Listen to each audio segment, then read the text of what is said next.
सभी किसान भाइयों को नमस्कार। किसान भाइयों, आज के टाइम में जो आड़तियों के और हरियाणा सरकार के और किसानों के बीच जो कशमकश चल रही है, जो असमंजस की स्थिति पैदा है, आज मैं उस पर थोड़ा सा आपको अवगत कराना चाहूँगा। सरकार कह रही है कि किसानों की पेमेंट सीधी उनके खाते में जानी चाहिए।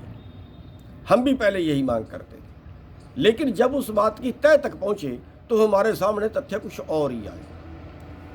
तथ्य सामने ये आए कि सरकार जो है वो किसानों की पेमेंट बैंकों में करके और फिर जो किसानों को बैंकों का कर्जा देना है उसमें वो पेमेंट काटने की इनकी प्लान है।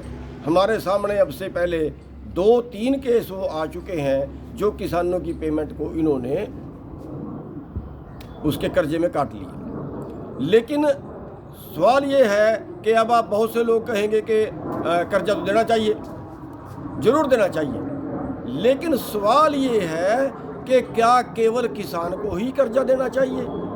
आज देश में 17 लाख करोड़ का एनपीए हो चुका है, जिसमें केवल 1% पैसा किसानों का है, 99% पैसा पूंजीपतियों का है। 17 लाख करोड़ और किसानों पे जो कुल कर्जा, अगर एग्रो इंडस्ट्री का कर्जा अलग कर दें, करीब 6.5 लाख करोड़ के करीब है। और उसमें पिछले 20 साल से 3.5 लाख किसान मर चुके हैं। क्या और मारने की तैयारी है उनकी?